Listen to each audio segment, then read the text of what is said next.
Okay, I want to welcome everybody here to the San Diego Archaeological Center. We have a very special lecture for you today on the sinking of the USS Thresher. As you probably know, it was the first nuclear submarine disaster and remains the worst with 129 lives lost. Captain Jim Bryant will present his current research on how and why the sinking occurred, which challenges some official reports. After a long and distinguished career culminating with commanding the USS Guardfish, Captain Bryant retired from the Navy in 1994. Many years later, he discovered a passion for archaeology. 3 years ago to the day, today, he began volunteering here at the center and has since become one of the most vocal advocates for the center and its mission of preserving the past and making it available to a diverse public. Before we begin, I would like to ask you that you join me in a moment of silence, honoring the 129 lives lost 55 years ago.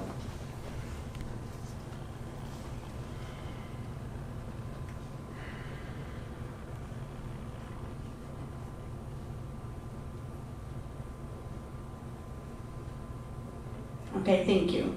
Just a reminder to please silence your cell phones if you haven't done already.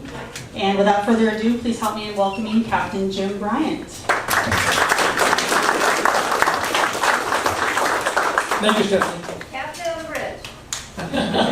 Madam Director, archaeology is a lot of fun, but we're here today to talk about submarines.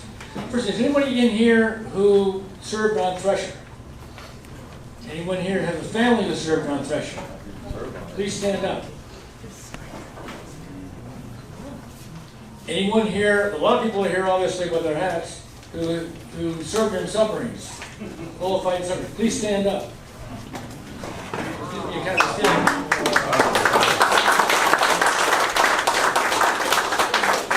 Raise your hand if you're nuclear trained. Okay, good. We're going to answer some questions here. And if you're good, you'll get a candy.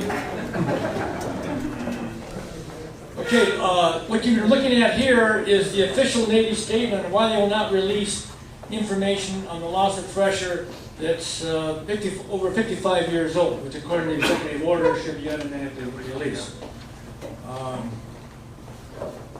When I was a Navy captain in the Pentagon in the early 90s, I did this kind of boilerplate fun, and I understand completely about it. I think you can clearly see through that there's an embarrassment issue here, and the Navy and other people don't want to be embarrassed, because the loss of Thresher was very embarrassing and very sad. Okay, this lesson will be, as already mentioned, a discussion. If you got a question, raise your hand. Give me, if I do something wrong, give me attention. The bubbleheads in this room have no problem doing that. I've been helped, the real assistance doing my research was Harold and Nick. Nick served on the JAC and has written and done safety publications for the Navy for a long time. Harold did a lot of my research, helped me with a lot of stuff. These guys kept me on track. You know how officers do, they go off track, you need someone to get them back online, right?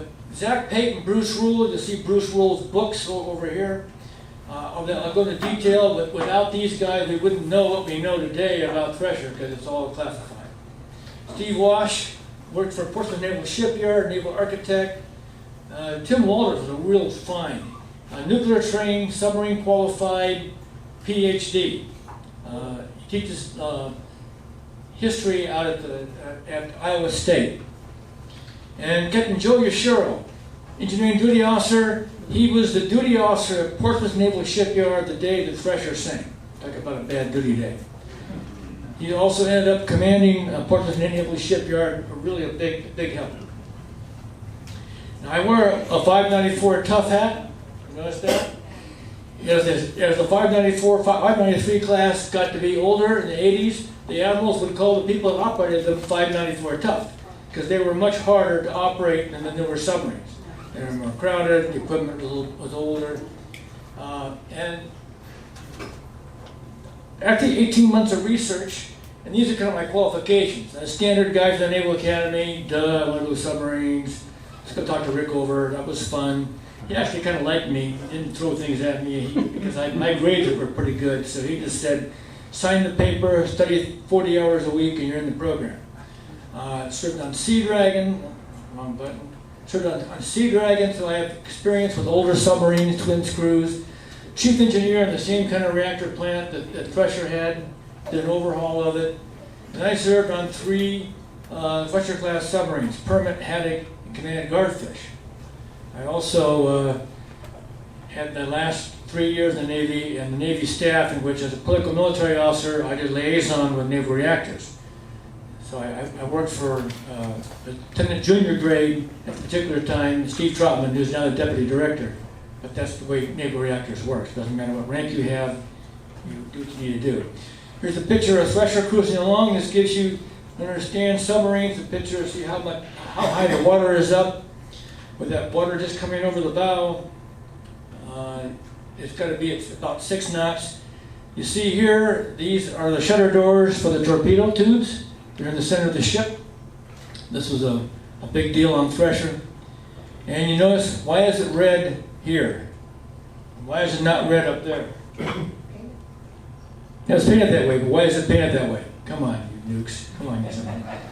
It's because this is underneath the turn of the bilge. This red paint turns white, and it would, after it gets corroded a bit, it's anti-fouling, and it would make the submarine very visible from looking down into the water.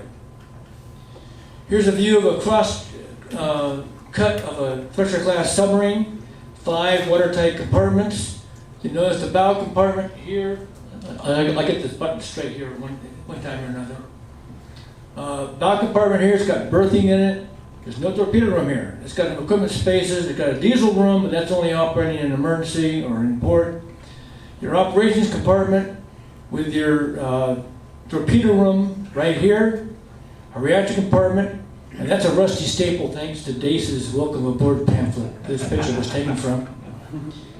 A tunnel that goes over the reactor compartment that protects people moving back and forth from radiation, auxiliary machinery space, and engine room. You notice how this pressure hull next down here is called the WASP waist. This is called the bottlenose.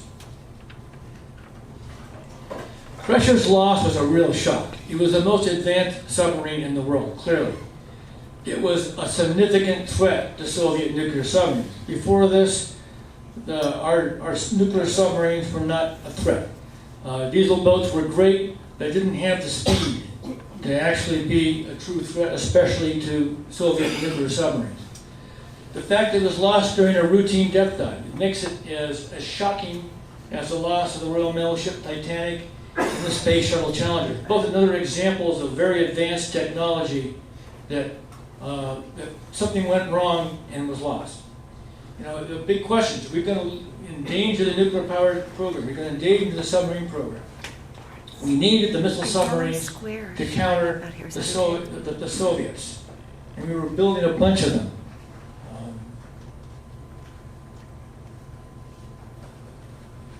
And our nuclear submarine program was well ahead of the Soviets.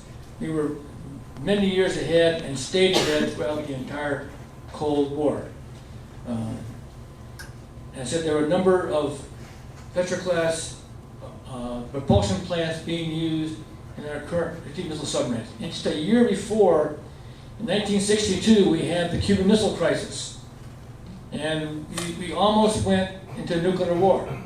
Our mission was we had to get superior to the Soviets in nuclear weapons to prevent the Soviets taking that chance and doing a first strike on us.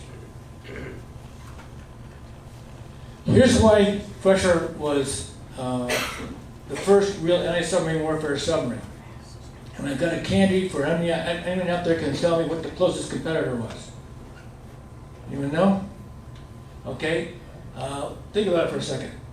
With high speed, it had nearly twice the test depth, the operating depth of the previous submarine classes. The submarine was designed around sound quieting. The torpedo room was moved back from the bow to the center of the ship. A torpedo room is a very noisy place. The equipment was sound isolated from the hull. Brand new large spherical and conformal rate sonars were put up in the bow instead of where the torpedo room normally would go. Prior to this, The BQR-2 Bravo, the best sonar at the time, was essentially the same as the German. It was found on the German Type 21 diesel submarine at the end of World War II. This was the first great leap forward. And it carried a really great anti-submarine weapon, a nuclear submarine rocket that had a nuclear depth charge on it, and a fire control system that was specifically designed to track nuclear submarines. Okay, here you have the conformal array, low frequency conformal array around the bow of the submarine. Here you have the spherical array. The spherical array here is shown during new construction of Thresher. The holes are where the hydrophones would be. Now, with the spherical array, you could look at the sound coming in from high, low, and a lot of the sound is coming in up from the bottom. It was missed on the previous sonars. The spherical array, you could use those hydrophones on the bottom to look at sound coming up. That was very important. The sub-rock was launched through a torpedo tube, didn't need any special launching tube. It was tritium boosted, long range, 25 nautical miles. It was going to use this new sonar system that I just showed you to be able to target a Soviet submarine out to a very long range, and then kill it with a very powerful nuclear warhead. In World War II, a Japanese 300-pound depth charge could breach the hull of a Ballast-class submarine under 20 feet. This nuclear weapon, in the hundreds of kilotons, 100 to 200 kilotons, boosted tritium thermonuclear, could break a submarine pressure hull at miles, at a couple of miles. This is a major concern for the Russians. Let's talk a little bit about something. We're going to give you a little qualification here today for those already wearing their dolphins. Hang on, we'll get through it. You may even get a candy if you can answer the question. By the way, the question you missed was Tullaby was also a very quiet submarine, right? Specially designed. It was specially designed, but it was not the significant threat that the Thresher class was, because it was slow, it carried few weapons. In fact, it was known as the nuclear-powered sonar buoy because it moved so slow. Okay, let's look here at sail. This is where masts are housed, periscopes are housed. It's where you drive the submarine when you're coming in and out of port. You have fairwater planes. Fairwater planes, they're removed from the planes, removed from the bow planes to fairwater planes. You have stern planes back here, and stern planes are used to change the angle of the submarine, and then it says propeller here. We don't say propeller in the Navy, it's a screw. The screw drives the ship up and down. And then rudder, both upper and lower rudder stock. Diesel boats just had a lower rudder stock. Here's a picture of a diesel boat, bow planes. It's up here at the bow. All this hydraulics to operate this bow plane makes noise. The sonar on this diesel boat would have been right down about here. Here's Thresher. That's probably Commander Axine, the first commanding officer of Thresher on board. He's wearing a Nautilus patch on his jacket. You notice the fairwater planes are high up on the sail, and this is a very small sail. I can tell you from experience, and those who have served on 593 class submarines, that when you're at full speed on the surface, the water is up here. If you go to flank speed, the maximum speed, the water's about up here. You better not be in rough water because you're eating water. Here's the stern planes, another chance for you to earn some candy. Stern planes, and there's a passive sonar that was put on during Thresher's last period. It was puffs, and there's an array here on either side. There's a hydrophone array that was attached to the stern planes. Here's an older submarine, a skate class converted to a Regulus missile boat. Notice the screws are forward of the stern planes. Here the screw is after the stern planes. This configuration is actually from Pogge 637 class, but what's wrong with this? Would Thresher have this? Come on, guys. when did the 7-bladed screw come in? Not till the mid-60s. Thresher had a 5-bladed speed screw. I have all this candy, you're not winning it. It would have had a 5-bladed speed screw that was much noisier, but gave about a half to almost a knot more of speed. Here's a detailed cross-section. What you see here is a sonar spear, not really a compartment unto itself, but it's where I showed you earlier with the hydrophone sticking out.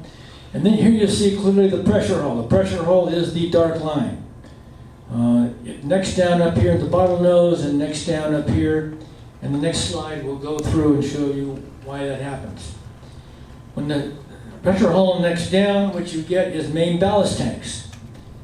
Main and variable ballast tanks are very important to our discussion of Thresher, because Thresher lost buoyancy, and we're going to talk a lot about loss of buoyancy. So you have the main ballast tanks that circle the hull around the bottlenose, at the wasp waist, and at the very stern. Modern nuclear submarines have ballast tanks where? Come on, guys. Bow and stern. Bow and stern. Candy, yes. Finally got somebody. I'd throw it to you, but I'll let you pass it back. Pass that candy back to the gentleman in the back. Finally. Gosh, you guys need school to vote. Good guy. The other important thing, ballast tanks would get rid would gain 560 tons of ballast when the Thresher submerged. Then it was up to the trim tank, the variable ballast tanks, forward trim, after trim. But their purpose was, my prop up here, was to keep the submarine on even, when you're slow, to keep it on an even keel. If the submarine is, when it slows, it goes like that, you put more water in the forward trim and you even it out. Then you have, drop the candy, that's a bad thing.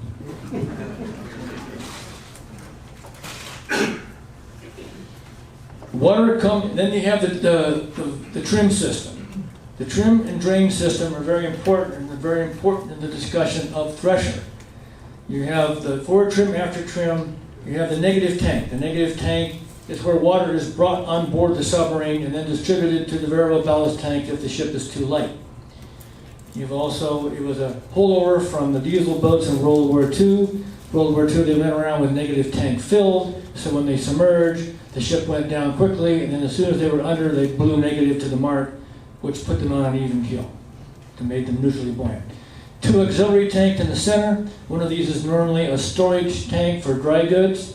That would only be used if you started shooting all your torpedoes in wartime. Then you need to take all the canned goods and oxygen candles and all the fun things the supply officer stores down there and make it into a water tank. The trim pump lives here. The trim pump is what pumps water between the after trim, forward trim, between these tanks. Also pumps water from these tanks to see if the submarine is too heavy.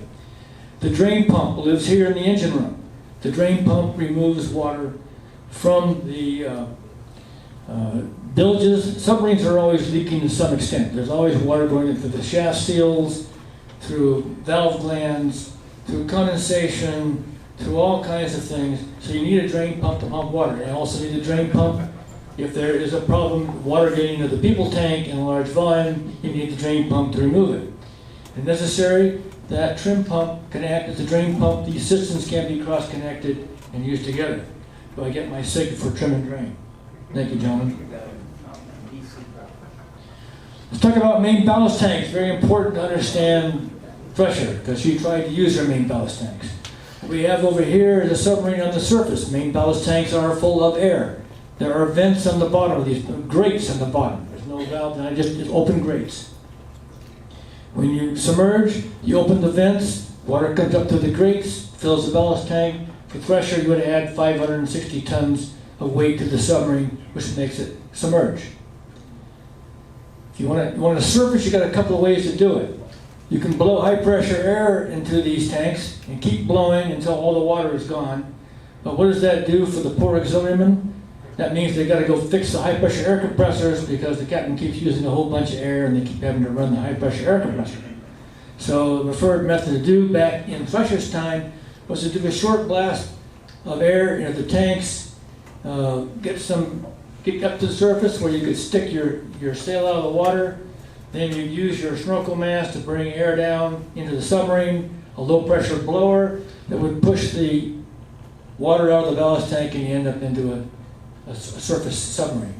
We all good here? Okay. Buoyancy critical. Very simple. You have buoyancy forces in the submarine, and you've got the weight of the submarine. If the buoyancy forces are much less than the weight of the submarine, and you're not at high speed, if you're at high speed, you can use plane's angle and speed. Remember we showed that? All you gotta do is use the stern planes, pick the submarine up, and you have that nice powerful propulsion plant to drive it up, or if you need to go down, to drive it down. Very forgiving. You can be off in a lot of weight on your submarine if you have speed. If you're slow, you do not have that advantage. So, negative buoyant, that's kind of a bad thing, right? If you're slow, if you're slow and you're sinking, what you do is you end up and the pressure gets really high, and you crush the people tank, and we all die. Not a good thing. Positively buoyant, well, that's a pretty good thing. You need to go up. If the last thing you need to do is to go up, then you pump water out and you can go up. But you want to do that control because you come to the surface and you're no longer a submarine. They can see you. The bad guy can see you. Also, you're a small little submarine on the surface and you get run over, especially if you've got a propulsion problem and you're not moving. And if it's rough, you're up there trying to solve your problem and you're rolling around, and submarines have no bilge keels and a rounded hull, so you do rock and roll a bit. What you're trying to achieve, if you're a good submariner, is a neutrally buoyant submarine. When the submarine stops because of a problem, then you just stay where the depth you are. You achieve neutral buoyancy by trimming compensation. Real quick, trim is very easy. You slow the submarine, you pump the water around to where you don't need planes and speed, and you keep reducing the speed till you're about 1/3. You say, Captain, I got a 1/3 trim. Good, we're ready to go. That takes a long time. It could take 20 minutes, if you're a little bit off. And you'll see with Thresher's deep dive, there wasn't much time. Compensate, you estimate the change in weight, you go around, measure the tanks, the diving officer makes an estimate, pumps water out of the variable ballast tanks, and you go on. You don't find out if you're really right until you slow. We could talk about test depth, class depth, and deep dive, all in this great Chief of Naval Operations instruction.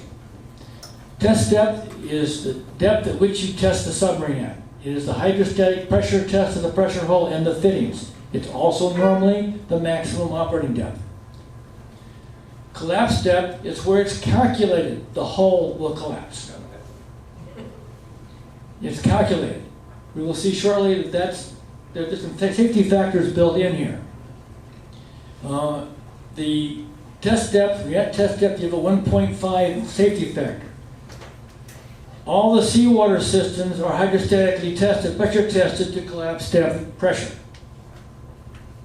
The hull is only tested to the test depth pressure. This is the depths of the Scorpion that was also lost, and the Thresher that were lost.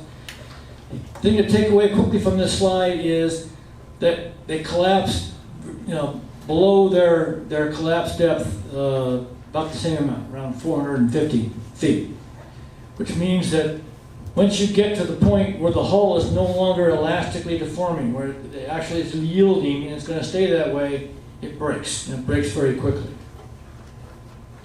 Thresher, built at Portsmouth Naval Shipyard, designed by that shipyard, powered by an S5W pressurized water reactor, and we'll teach you about that shortly. Same as Skipjack class. Here's Scorpion. The submarine was also lost. Look at the size of this sail as compared to the size of the Thresher scale. Thresher was a bigger submarine because of the sound isolation, so they decreased the size of the sail, lost some mass. Skipjack, great class. It was a sports car of submarines. 29 knots, but it was noisy. It was very noisy. And it had the old sonar. And when it's noisy and you have the old sonar, you can't hear very well. It was a great platform for hunting surface ships. It was a great platform for sneaking around, sticking your antennas up off the Soviet coast. Not that we'd ever do that. And recording their radars and their emissions and their things. But it was great, but it was not a sonar platform. The reactor plant was designed by Naval Reactors under the direction of Admiral Hyman Rickover, the father of the nuclear navy. He also was called the KOG. You know, what does KOG mean? Kindly old gentleman. Absolutely, there's a candy for you.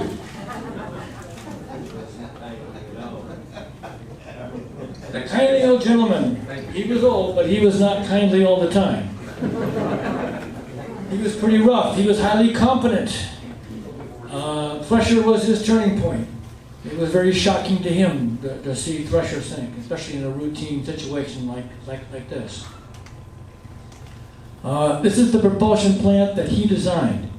Here we're going to stand by for a 1.5 minute lesson on how to be nuclear qualified. You take the watch and maneuvering after this lecture. Okay, you have a reactor plant, a reactor core, power controlled by control rods. It's pressurized water reactor. This is basically a big pressure cooker, and this is the electric heaters that create the pressure in the reactor plant, the primary coolant, so this does not boil. This all stays water. You have a main coolant pumps. We'll talk a lot about main coolant pumps shortly. It pumps water through the reactor, heated up by the reactor core into the steam generator. Steam generator produces steam, comes down through the main steam stop valves. We'll talk about main steam stop valves later. The steam goes to the ship's service turbine generator. This is power. It goes to the main engines. Oh, and another candy can be learned if you know what's really wrong with this diagram. If you're a good nuke especially, you should be able to point out that this is what the error here is. I'll ask you after we finish this. Okay, the main engines and the ship service turbine generators dump their exhaust steam into a vacuum in the main condenser, which is condensed into water and pumped back up to the steam generator. That's the steam cycle. Now you're qualified in mechanical engineering. It goes through reduction gear, through a repulsion clutch, and there's an emergency repulsion motor that's run off the battery, DC, and out through the screw. No one caught the error here? Yeah, there's the condensate pump, what a motor condenser is. What's the real bad thing here? It's saying that the turbine generator is DC powered, reduces DC power, does not. The steam turbine reduces AC power. Take my candy home today. You need to understand some silver brazed joints. Silver brazed joints was important because there's a cheaper way than welding. A lot of piping on nuclear submarines, a lot more than diesel boats, right guys? You join pipes together by flowing this filler material into the joint around the pipe, and if you're a good operator, you get enough filler material in here to form a tight bond. It was used up to 5-inch pipe. It's hydrostatically tested to 150% of test depth pressure, but there were problems. Incomplete bonding, and it would hold. And they'd go by and under pressure beat these pipes to see if they would let loose, and they wouldn't, but they had 6 submarines with very serious flooding issues, including Thresher. Thresher was only like a 1-inch. Barbell had a 5-inch line that gave away. Rickover was concerned enough that he directed that all silver brazed joints in his reactor plant systems were changed to welded, and welded everything that came through the reactor compartment, everything he could control because he recognized the problem. Thresher, after its commissioning, went on a shakedown cruise, a standard for the first of the class. Spent not that much time at sea. There were a lot of high technology in the submarine, and a lot of time was spent fixing it. Went to test depth a bunch of times. You can work the math. It did a lot of travel, a lot of exercise. it was really exciting because it did very well against our older nuclear submarines. And we suspected it would do very well against the Soviet nuclear submarines. But it did not face that challenge, it did not go up to the Barents Sea where Soviet nuclear submarines happened to hang out at the time. And then after explosive shock testing, which has been done since the Civil War, submarine run at periscope depth through, blow up explosive charges more and more to see what happened. Congress is interested in that kind of thing. We turned back to Portland Naval Shipyard after a stop at doing some sound testing, where it corrected deficiencies, repaired shock trial damage, and there was a lot of shock trial damage. They were finding shock trial damage up to the last month or so. The post-shipyard availability was extended because they were building missile submarines and they had the highest priority. Again, we needed to achieve superiority over the Soviets in our nuclear weapons and our nuclear missiles. Yes, sir. So what did they find in the shock trial damage that they had to repair? It was a lot of bent pipes, a lot of sound mounts were broken off, that kind of thing.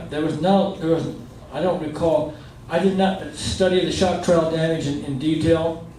I just knew it was a factor in the possible loss, in the loss of Thresher. Yes? When you talk about superiority compared to the Soviets, you're talking about depth, you're talking about speed, or I'm talking about nuclear weapons. And the Soviets had big rockets. And they could put lots of big rockets with lots of big nuclear weapons sitting in the Soviet Union and shoot them at us. And they could, target our missile silos and blow them up, but they could not target a ballistic missile submarine at sea. And they never were able to do that. So that meant that no matter what they did, if they created a nuclear war, they're going to get it. And that is a very significant reason why the Cold War ended successfully as it did. Any more questions? Okay, another big factor in this is the commanding officer and executive officer normally transferred off in January of '63 because he was delayed. They need these officers. Commander Dean Axine needed to make captain and go down and build a ballistic missile submarine. The executive officer went off to staff duty, but the two guys that came aboard had no experience with the S-5W reactor or high-speed deep diving submarines. Joe Yashiro told to me, and he did an article in Proceedings, that there was also a training issue, but that is another whole year of research and another maybe next year. We talked about ultrasound. We talked about the silver brazed piping. They developed a test for this in 1962. Ultrasound. Ultrasound, like it measures things in your tummy and abdomen, can measure the bonding percentage inside those joints. They assigned a team to Thresher. They're supposed to go around and check joints, but because of the lagging, the interference, the work that was going on, it was a brand new thing. Everything that was worked during this post-shakedown availability got tested, but only 145 unworked joints with a 14% failure. Well, the numbers is that you've got this many silver brazed joints that are untested. That means you probably would get 400 that were not bonded correctly. Now, would they fail? They understood that they underwent 150% test step pressure check, and they've been around for a long time, but that was a risk the commanding officer of the shipyard took to send Thresher to sea. Skylark, submarine rescue vessel. The post-shakedown, yes, sir. Are these silver brazed joints? I'm assuming the pipe was stainless steel? It could be anything. It could be Monel, stainless steel would be in reactor systems, but Rickover got rid of all those. They'd be Monel, copper, nickel. They were in high pressure air. They could be stainless steel in high pressure air. Hydraulics. Copper pipe? not like straight copper pipe, but sure, you're using copper, you're using in your home. I'm sure everyone's home here, you have copper piping has silver brazed joints in it. Submarine rescue vessels assigned to escort Thresher on sea trials. Got it away with Thresher on 9 April. It could rescue people from the submarine down to 850 feet. And this is test depth boat of what depth? 1,300 feet. Right, wish I had more canyon, throw it on you. But that was good pickup. So they're going to see with the rescue vessel was incapable of the vessel even sank within its own. And you know what I told you the crush depth, 1950. So there's a large portion of this submarine where the submarine crew could survive, where this rescue vessel could not get it. Skylark was very important to the Court of Naval Inquiry, investigation, key witnesses, that kind of thing. Thresher sank 10 April, as already reported, first and worst. Kursk lost 118, and there were 17 civilians, shipyard workers, and tech reps on board Thresher when she sank. Sank day 2 of the sea trials. Navy Court of Inquiry, NCOI, you'll see that a lot throughout the next part of the brief.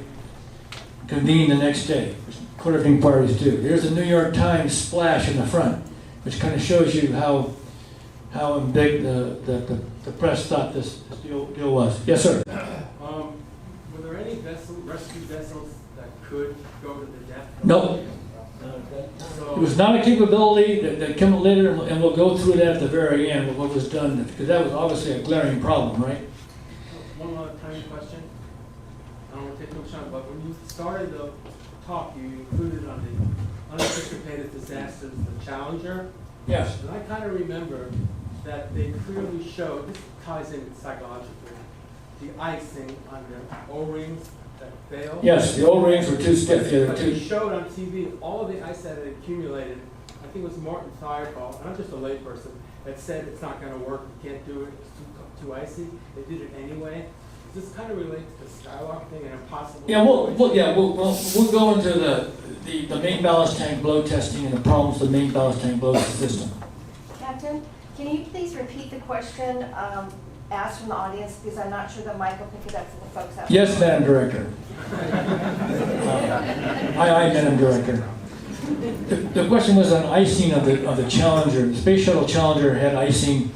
They never shot that ship up with the temperatures below, were cold that morning. The icing affected the O-rings, and the O-rings blew, and the rocket jet blew out, and that was not a good thing. Another question back here? Yes, sir. I was just going to say, 850 feet is due to, we were using the Sweet-Monson system, the Yes, Bells. absolutely. Yeah, the same thing they used to rescue the crew from Squalus in 1939. We've not gone very far. What we're doing here is we were advancing technology. The Soviets were scaring us. We needed advanced technology, and we weren't taking care of things. Okay, Bruce Rule. You see 2 of his books up here. Lieutenant at the analysis officer for the sound surveillance system. We'll talk about sound surveillance system next slide. He analyzed Thresher sources recordings. That was done on paper. Electro-stylized pen. You go into analysis center, sonar in the 70s, and you smelled ozone because you had electric pens that were marking paper in dark. That'll give you a frequency time to display. He also had 7 days to get ready to brief everybody. He had to get a lot of acoustic information from the SOSA stations. He left the Navy in September. I think that's one of the reasons why they had him do the briefing, because he was leaving the Navy and he's going to say things that people didn't want to hear. And so he had a good job waiting for him, and so it was all good. Let's talk about sources information. This book over here probably should be classified confidential if you believe that the document that I showed you at the beginning. Bruce Rule, I've known him for a long time. He finally decided that we've been talking about Thresher for probably 10 years. He is truly an acoustic expert, an expert on submarine collapse of hulls, analyzing submarine sounds. He said finally, you know, the story wasn't told right. We need to tell the story right. I'm going to write the book. He wrote the book, and he got some trouble over this book here on the Scorpion. NIS approached him, and they went, really? You really want me to call the press on this? And they gave up the Naval Investigative Service. He had no problem when he wrote the book on Thresher. No one questioned it. SOSUS, fixed arrays, usually of 40 hydrophones. They're laid along coastlines, usually at a depth near the deep sound channel, which is important. That's the next slide. They're connected to shore facilities where they take this low frequency information from lots of things and they analyze it. They form it into beams so they get a direction where it's coming from, and they analyze it on these big paper plots. Here's the deep sound channel. Okay, this is sound speed. We know from our physics class that light waves, sound waves all bend towards the slowest medium. So this is the slowest speed of sound. Everything bends toward that and goes into this sound channel. This is where the SOSUS array is sitting over here, right in the center of that sound channel. So you get a long propagation distance for the low frequency sounds, especially submarines, which are down closer to the deep sound channel. Here's a picture of an array, the cabling going up to the station, and the sound axis. Here's the SOSUS arrays that were available for us tracking Soviet submarines up until the end of the Cold War. And it just happens that this Shelbourne, Nova Scotia array was 30 nautical miles away from where Thresher went down. So you think we get some good information off of that. Okay, here's the situational. We have Portsmouth Naval Shipyard over here. Thresher and Scorpion come out. They work in here. Radio checks. They run high-speed runs on the surface. They do a shallow dive where Skylark could have rescued them from. And then they meet up the next morning out here off the continental shelf, and their SOSUS array Foxtrot 30 miles away from Thresher sank. Okay, we're going to jump into the deep dive timeline. The deep dive timeline was developed mostly from Skylark's very incomplete underwater telephone log. I interviewed Chief Martin. He was then a radioman third class, who hand wrote the log. He used some codes because things were happening very quickly. There was no recording. Some reports of Thresher will say there was a sound recording of this conversation. There was not. He was writing a log. He was stuck back 6 or 8 feet from the speaker, and he couldn't hear everything, and he had to write really fast, and he did the best job as he could, but there were a lot of information that was missed. Boze's mate third class diver Moen actually operated the handset, the microphone for talking to them. And there are at least 3 messages that were not reported because they were so completely garbled. That would have been nice to know. Messages were coming across at certain times for analysis, traffic analysis, what was going on. Others were totally obscured by noise. Let me tell you about underwater telephone. Who's here talked to an underwater telephone? A lot. It is much worse than radio. Don't even think about comparing it with radio. Let's talk about 2 guys. This is an echo chamber, and we're in an echo chamber, and we both put marbles in our mouth, and we try to talk to each other. You know, Thresher. This is Skylark, and then you add in all the fish running around making noise, the popping of the hull, the guys shutting hatches, which is all comes across this speaker in the ocean. And then you get reverberations off of you saying, like an echo that comes back in. This is very difficult. I fully believe the guy in the underwater telephone on Thresher was on a headset. He was isolated in his own world. He was trying very hard to get information back and forth, with a lot of repeat backs. I don't understand, say again, please, over. Yeah, one more question. Certainly. I have the respect of transmitting audio versus digitized. They had Morse code, They could do that, and they used it a couple times for kilo, to tap a Morse code, but tapping Morse code would take even much longer data rate than voice. So they would use, there's certain radio things, alphanumeric you use to mean things. Charlie means, Sir, okay? I was interested slightly. Maybe that technology wasn't available there, so today's technology, when you digitize, you can incorporate This is all analog. redundancies there. There was nothing there. No, this is all analog. It's all analog. Okay, now we're to the deep dive timeline. She goes very rapidly from periscope depth down to 400 feet. The important thing on this slide, you all have this timeline in your handouts if you want to follow along. At 0845, after going deep from 1,000 feet,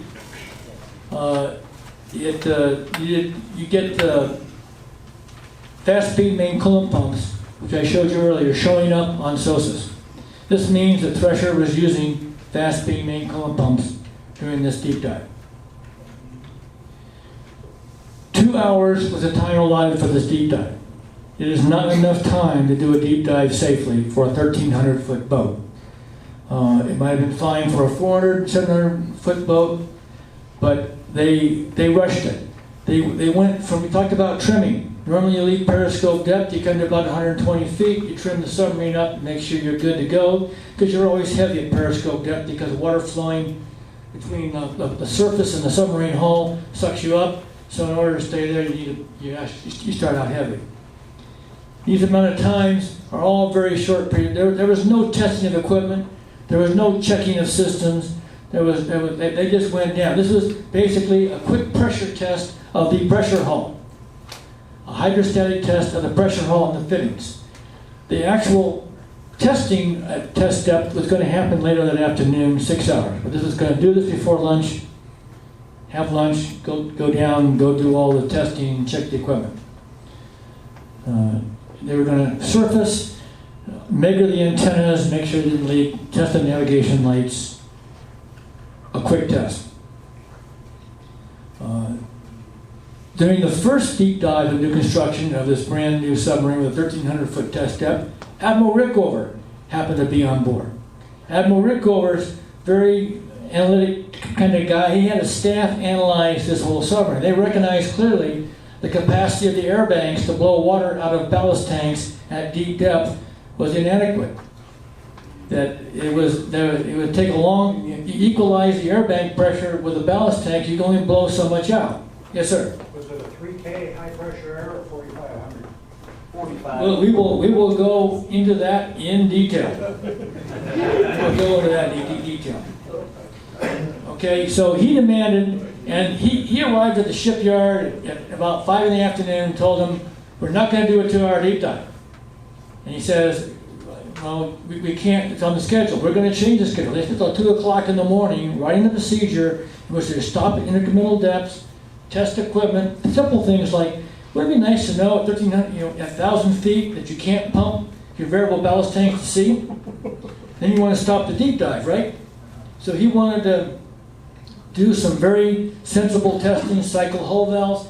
As the pressure hull squeezes in, compresses, it bends a lot of things. And valves that work great at shallower depth suddenly don't work. So you want to test that. So they did that, and they also gives them more time to look for leaks. You want to break down, Madam Director? You want to ready to go? Are you at a good spot? We're in a good spot, sure. Okay. You can do this. All right. You don't want to eat, do you? No. Okay, we're going to start because we got a lot of things to go. I don't want to have you pass out and get bored before we do this. I've asked a lot of questions during the break, things I'm going to cover here, like the main ballast tank blow and the use of decay heat for propulsion, and those kind of fun things. So we recognize that Rickover recognized right answer that 2 hours was not a good time for a deep dive. That's number one problem we find with Thresher. too fast going down. At 0909, things really start to happen that we know from the outside. Sources detected a slow variation in main coolant pump speed because the turbine generators were starting to change speed. The Navy Court of Inquiry thinks that they were at test depth. I think they were much deeper by then, sinking below test depth.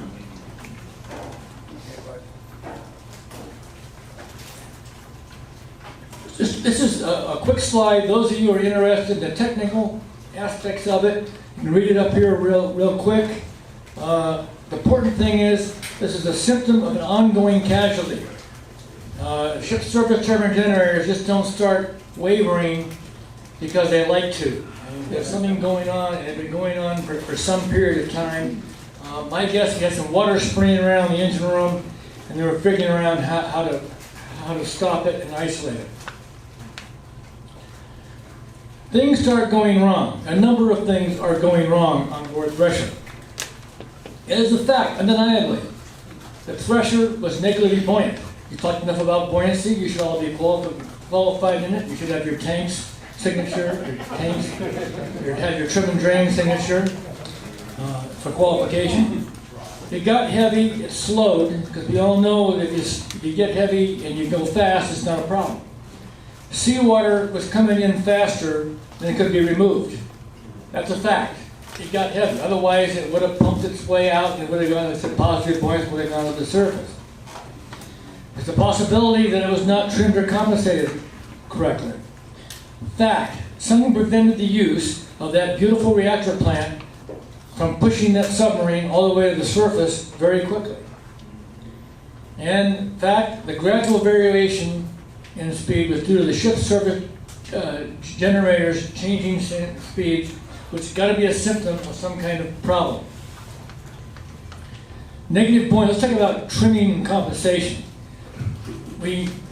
Back in the days of early nuclear propulsion, people realized they didn't need, like on diesel boats, to keep everything trimmed up because they had this wonderful, powerful reactor plant, and they could carry around a lot of weight or a lot of buoyancy. A 593 class submarine gets 1,000 pounds heavier for every 100-foot deep it increases because the hull compresses, decreases in size, less volume, that means you're heavier. It's possible, rough calculations, they could arrive at the test depth. If they're doing this very quickly and they weren't pumping water off, about 15,000 pounds heavier. Some rough calculations, estimates what the pumps were at the time, it'd be about 9 minutes of pumping to get it off. But you can see that it takes that much time to get it off that maybe they didn't have enough time doing the other things they were doing to get it off on their way down. There is some combination, hard truth, some combination of leakage and trim exceeded the capacity of the trim and drain system. You have your trim and drain sinks, hard sinks. Especially for the Master Chief right there. Yes? Captain, 15,000 pounds sounds big, but we need to compare it to the weight of the... Oh yeah, it's not very, but the 15,000 pounds, if you're at 3 knots or stop, means you're accelerating downwards. That is not a good thing. And if you can't pump it out, it's coming in faster than you can pump it out, that is a very bad thing. We'll go on more on that here. Okay, there were long runs of seawater piping in this submarine. All kinds of coolers. The main condensers, the turbine generators, all required seawater cooling. Only the reactor plant had a freshwater cooling system, but it still had a couple of things. The seawater system was directly connected. Okay, how about a candy on this one? First one to say, what is this? Those of us that might have spent a lot of time on it, this is the submarine, we call it a crapper, it's a submarine toilet. Okay, you've got seawater flushing, this little valve right here flushes the toilet. Back in those days, at 1,500 feet, you'd be flushing with 600 pounds of water. Would you do that? What you just put in there is going to come out if you put 600 pounds of pressure. In my research, I talked to people at the time, they didn't flush toilets below a certain depth. It was just crazy to do so because I didn't want to spray it around. But there's a lot of seawater, there's a lot of places where this leakage could have come from. Okay, now I'm going to go into one of my theories. This is strictly a theory. I've read it past a lot of people. A few people hate it, but Norman Polomar, who great naval historian, hates it, but that's all right. Norman and I don't get along in a lot of different things. My theory is the stern plane, when they went down to 1,300 feet, the stern plane struck in a dive position. This meant that if the ship was going to take a down angle, it was going to go down. If the only way to get out of that was to back the submarine, and if they kept backing it, they were going to go down again because the stern planes were in a down position. So they were stuck. The only thing they can do is slow to less than 2 knots. You can talk about Chinese planes effect. Anyone can describe to me Chinese planes? Go ahead. Stern plane reversal, water wash process. Absolutely. Give the man a candy. Absolutely. Here, you get? Absolutely. That's a little bit more sophisticated for this lecture, but I just want to check. I need to give away some of this candy. What was that answer? The stern planes reverse and act like wings. They get very slow, and they kind of tend to lift the submarine up at about 2 knots. It's a very minor effect. You can only know it if you've been a diving officer and doing silly engineering drills and stuff. Okay, so you stop the submarine. The submarine was probably going about 8 knots, no faster than 8 knots. That's what my research shows. That made it very easy for you to back the submarine down, take the way off, take some of that down angle off.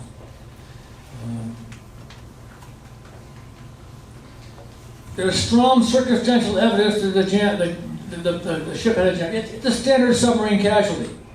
I found in Norman Polomar's book that the skipjack with the British first sea load on board exceeded test depth at about 1960 when they had a jam dive.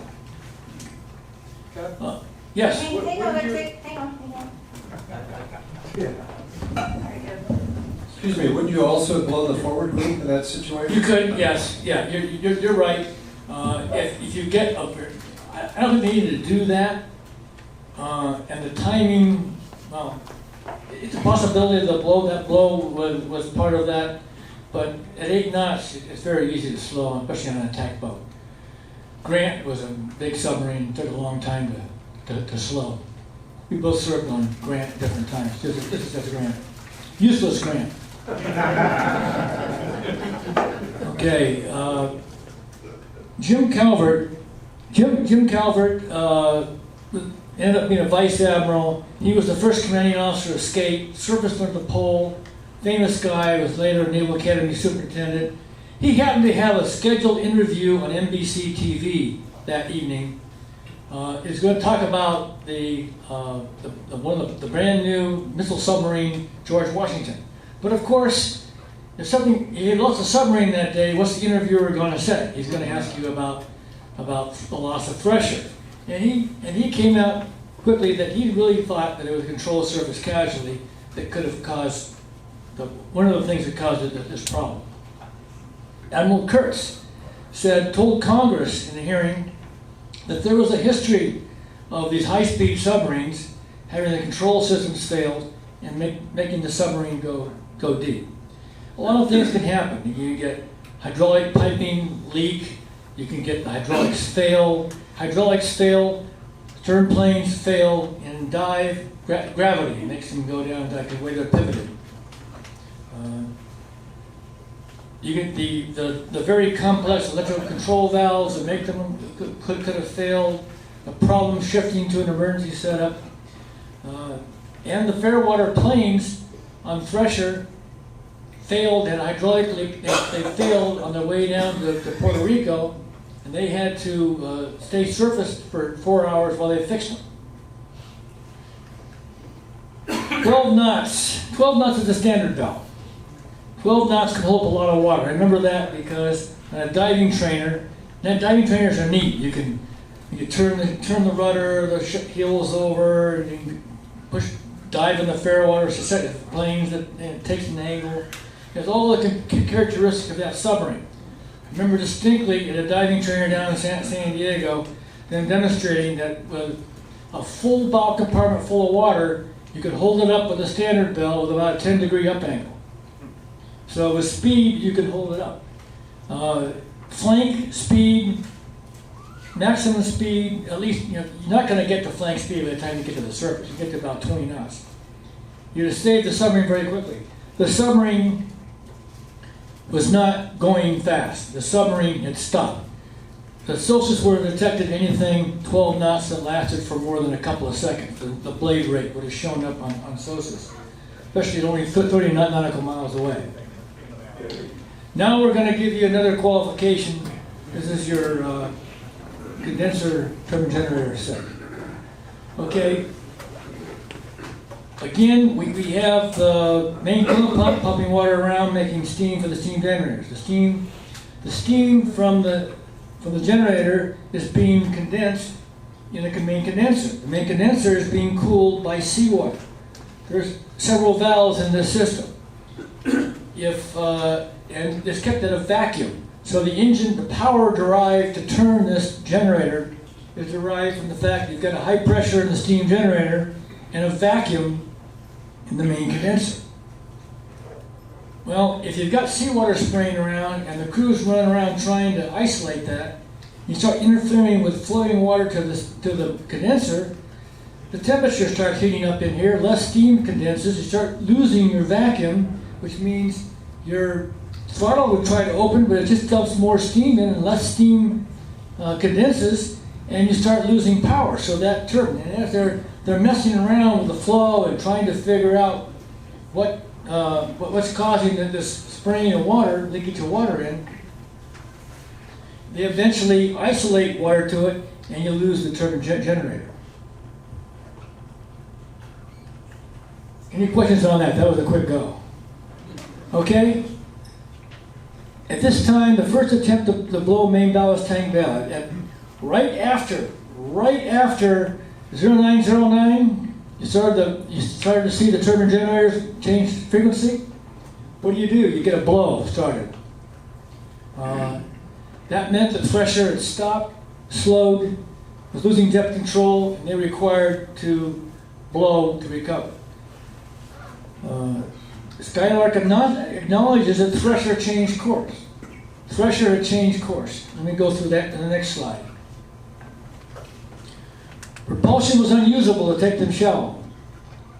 Admiral Maxine, in a 1987 interview, I discussed it with Baines' son, I don't see him there, that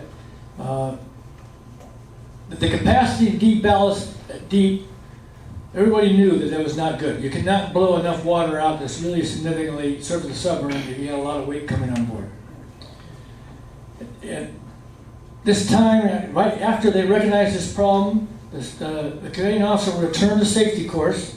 And the safety course is, if the submarine turns to the course of the escort vessel and then comes up, the chances are of hitting that rescue vessel is minimized because they're both going the same course and the same direction.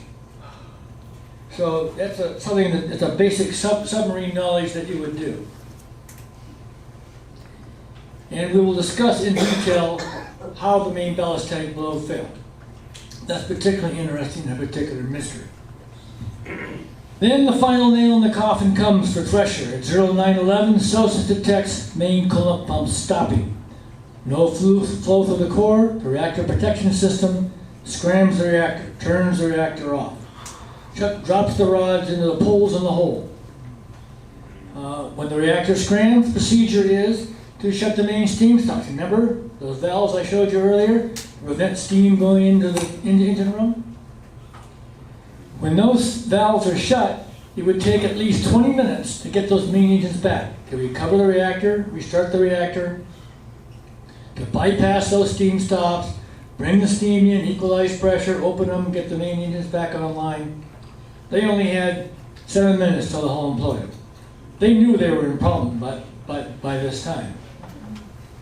Even if the stern planes could have been brought to a right position, such as with a chain fall, the only thing they had was the emergency propulsion motor from the battery, driven by the battery on DC power, direct current power. Now we get your electrical seg. Okay, this is the electric plant in a full power lineup. I can just about guarantee you that Wes Harvey, Lieutenant Commander Wes Harvey, commanding officer of Thresher, did not go to test depth without this plant being in a full power lineup. This means you've got 2 ship service turbine generators using steam to make power, make alternating current power to these buses here. You've got 2 very large motor generator sets. One side can be an alternating current generator or an alternating current motor. This can be a direct current motor or a direct current generator. So current can flow either way to the DC, into the battery, out of the battery, around. When the main coolant pumps in fast speed require a lot of power. They can only be run off of these non-vital buses up here. The slow-speed main coolant pumps require a lot less power, and they can be run off these vital buses. If you lose these turbine generators, this breaker opens, all of these buses are de-energized. You lose the main coolant pumps in fast speed. But at least one vital bus had to be maintaining power, because why? Why do we know a vital bus was operating? Because what are they talking on? They're talking to underwater telephone. That's an 115 volt AC power. It comes off of a breaker from the vital buses with a normal seeking automatic bus transfer. I'm blowing you all the way there, those are not. And to run that electronics for it. It's a vital bus. You want to be able to talk. Okay, scram. Now we're doing some analysis here. The data shows the scram could have easily been avoided. We know that main coolant pumps in slow would not be turned off by the loss of the turbine generators. We know that the main coolant pumps were in slow, the submarine was not going fast, it was not above any power limit. They would not have scrammed if the main coolant pumps were in slow. It would have kept, and if they didn't have a scram, it would have kept the main propulsion online, so that if you did have recovered in the last moment there, to get the stern planes to rise, you could have gone up and used main propulsion up to 20 knots. It only takes a few seconds to shift the main coolant pump to slow. Click, pull, right? Click, pull, easy. They had 2 minutes of warning of the turbine generators alternating frequency, 2 minutes to warning, and they didn't do it. Why the main coolant pumps not shifted to slow? I do not know. Not know that. That's a big mystery. Okay, some questions during the break about the use of decayed and residual heat.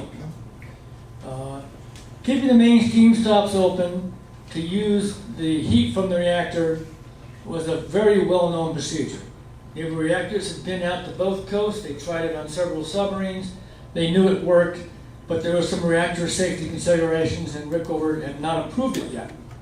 Well, I know from my research and talking to Captain Jim Collins, who was on board the George Washington, that Jim Osborne, Rear Admiral, he was a member of the Court of Naval Inquiry, he was a captain then, had authorized keeping the main steam stops open under certain conditions on his submarine. And Rickover knew about it. And Rickover allowed him to do it. It's in violation of his procedures. He said that, well, you know, if you're getting down to test depth and you get a big angle on the ship, and I answer it back full and you scram, keep the steam stops open. You know, save the submarine. If you're in the maneuvering watch and I'm doing maneuvering bells alongside the pier, keep the steam stops open. Answer the bell. Tell me that you have a reactor scram, and I'll tell you whether I want you to answer bells on or whether I want you to shut the steam stops. Others could have had this procedure too. but we know that George Washington did. As soon as, after the loss of Thresher, this procedure, everyone was called into Washington, everyone was briefed on it, the procedure was changed. Also, they developed a fast scram recovery procedure, which allowed you to start the reactor up a little bit faster. Commander Ray McCool, he relieved Ken Heifel as reactor controls officer on the Thresher just before the PSA, the overall period. He missed sea trials. His wife got liniment in her eye. She had a new baby. Her shoulder was sore. She splashed some liniment in her eye. She was trying to rub it on her muscles. He was sent home by the commanding officer and the executive officer and missed sea trials. For years afterwards, he said, I could have saved Thresher if I had been on board because I would have kept the main steam stops open. Most of us doubt that because he was not in the standing orders, it was not practiced. We know it was not practiced, it was not a procedure on Thresher. That's an interesting. What would have happened if he would have done that on his own? He would have run out and said to do it, there would have been a lot of confusion, and the engineer would have said, no, we're following procedures. It's like trying to change a football play after the ball's been snapped, right? How well do those go? Once in a while, the quarterback can make it down the field, but but it's unless you're trained on it, you know what you're going to do, and there's no indication that was in their plans or procedures. Okay, SOSUS indicates that main coolant pumps were not restarted and slow. They were not shifted to slow. They were turned off at 0911. Off. Bruce Rule had listened to, analyzed lots of main coolant pump lines from, including Thresher. He just wrote a big book on U.S. nuclear submarines and SOSUS. The main coolant pump stopped and did not restart again. Decay heat from the reactor, once the reactor, you can't really turn a reactor off, ask the guys at Fukushima. You put the rod into the hole, the reactor goes below critical, but it's still producing heat. Up to 10% of the power that it was before. So that's valuable heat you can use to drive the main engines. You also have residual heat. In order to get that heat from the reactor core to the steam generators, you need to have main coolant pumps. There are no main coolant pumps, so we know that there was no attempt to restart the reactor, because the first step in doing that is starting the main coolant. Also, it's a reactor safety issue. There's heat in the core, it needs to be removed. We've all been trained that, right? First thing from nuclear power school, remove decay heat from the core. Okay, this is the last timeline. A lot of poor communications. You get a main ballast tank blow that restarts, and you get hull collapse. This statement up here is it's the one you see mostly quoted. Experiencing minor difficulties. We're going to go about that later. Have positive up angle. That kind of adds to my argument about stern planes jam because you get a large down angle. And they've achieved that. Why announce that when everybody expects you to have an up angle if you're in trouble in your D? This was developed by interviewing 4 witnesses on the Skylark. I interviewed one. This was not really this is what they think they said. It was developed on them putting things together and trying to understand, because we're talking about underwater telephone. Oh, woo, wah, wah, woo, very hard to understand. Okay, so this is detected a 30-second blow, it stopped. Probably again to ice blocks, we'll talk about that later. There was a statement made at 0916 about test depth, and they thought that it said exceeding test depth, and the Court of Inquiry allowed that as the official statement. The 900 north, a lot of people like the 900 north.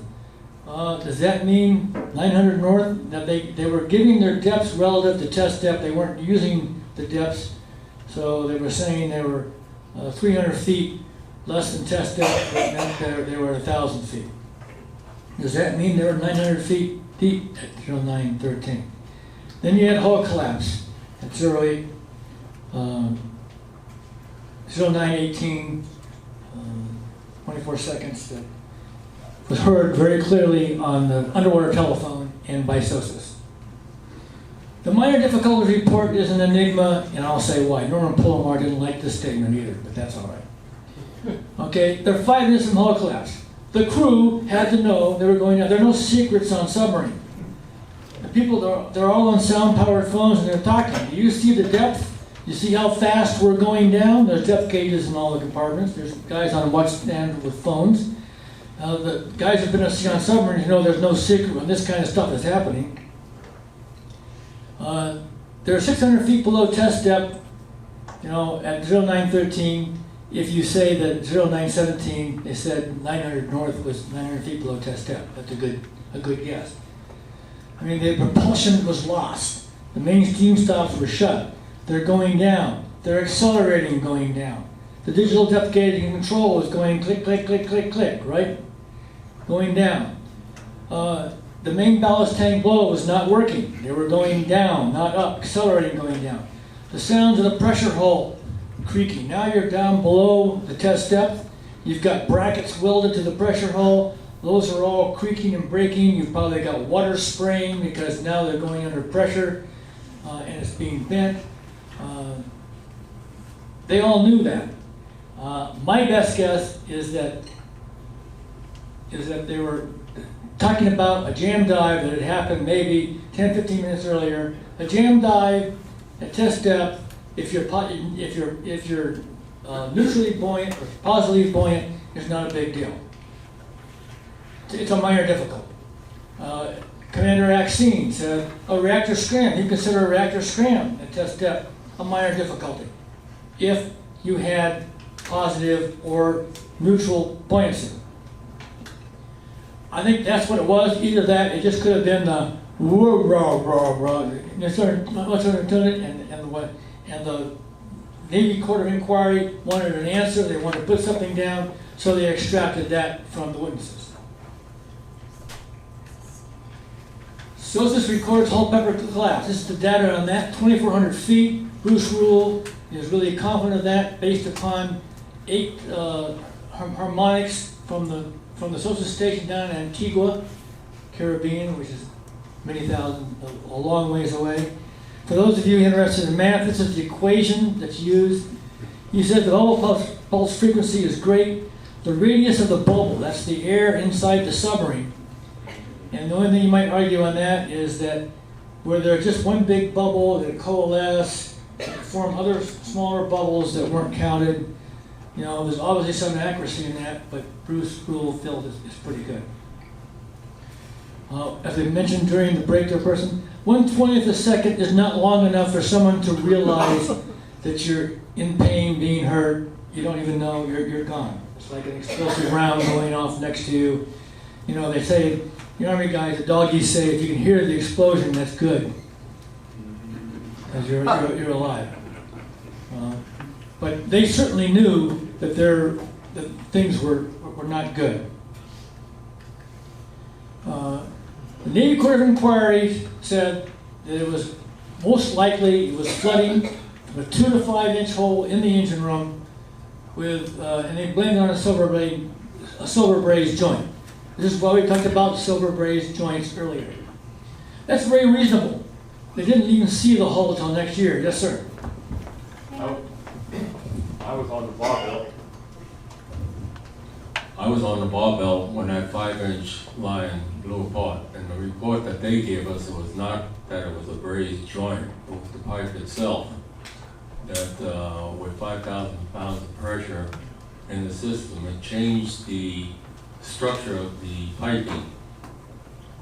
And since the barbell and the Thresher were built at the same yard, I was told that it might have been the same situation where the Thresher had the same piping that might have blown apart, and if it was, we only had 3 compartments when it happened on the barbell. And the air went through the escape hatchway while we were on the surface. If it happened while we were submerged, we would have all been dead at that time. So my question would be that it may not have been a brazed joint, Sure. but the piping itself. Sure. And you read it both ways. Some say it was improper material. But they considered it a silver braid joint at the time. Their thinking at the time, when they were making the decision, what was the cause, was that it was that barbell was a silver braid joint. And that's also the fact that very possibly that other joints that were damaged by shock testing was not found. It could have been that. It could have been a silver braid joint and that was damaged. But as you mentioned, a lot of submarines had this problem. And one of the major things is Rule did not recognize what SOSA's display of flooding was until many years later. So he wouldn't have picked that up. He figured out later when he observed this bottom phenomenon is that if you're, I need a color pointer. If you're spurting water around the submarine and it hits the machinery foundation, that foundation is going to vibrate. Different size foundation will vibrate differently. They're different sounds, vibrate different frequency. So this chair is going to vibrate differently. They all vibrate different frequencies as this water is spraying around the ship. And these kind of pressures, you develop a lot of narrow band frequency. He sees on his SOSA's plot. After doing this and some thinking, I think it wasn't until 2009 when he was working on the loss of the Scorpion that he came up with that. Wait a minute, I didn't see any of these narrow band resonances when on the Thresher low-diagrams, the SOSA's diagrams. So he came up that there cannot have been major flooding, at least not major flooding in the way that we know it. So, but there certainly was leakage because we know that water was coming into the boat faster to make it heavier. In the engineering spaces, in the engine room, is that where you? It could have been anywhere. I mean, some people like to say it was the main condenser tube that broke. That's a very popular comment because it might have shielded some of the noise. Remember, you have seawater systems. You have a forward auxiliary seawater system. You've got toilets flushing that go through all the forward part of the ship. Yes? The servo control valve for the stern planes is right above the main engines. And that would be very consistent with water hitting that servo control valve and causing stern plane failure. It could have been. That's not, when I was on Garfish, that's not where it was. I'm not sure. I've checked with other people. I'll talk about Ron Estes next, about what the conditions, layout was on Thresher. Yeah, I know it had been changed a lot. I was on Plunger, which was identical. Yeah, it was identical. Because up there, that'd be also hard to get to override. We would have had a failure there too. We good on that? Okay. Okay. This is the whole of Thresher's engine room. It's been crushed to the point beyond yield. It's beyond elastic deformation. It's plastic deformation. It's been shrink wrapped. If there had been major flooding through a 5-inch line, there's a possibility that the sea pressure would have equalized and you wouldn't have seen this. The next one you'll all like, everyone has seen Tora Tora Tora. Everyone has seen the destroyer Ward witness the Japanese midget submarine sneaking behind the Antares, coming through the submarine nets and attacking them with a gun. A shell hit the midget submarine right there, and the submarine flooded and sank. The pressure hull of this submarine is not shrink wrapped. You know, if there'd been that big a hole, 5-inch hole, direct to sea in the Thresher, we would expect to see Thresher on the bottom with just a hole in it. And the Court of Inquiry had not seen a picture of Thresher until way after they adjourned. It was not till like the next summer they actually got pictures. Because you're saying this is equalized? This is equalized, yeah. This.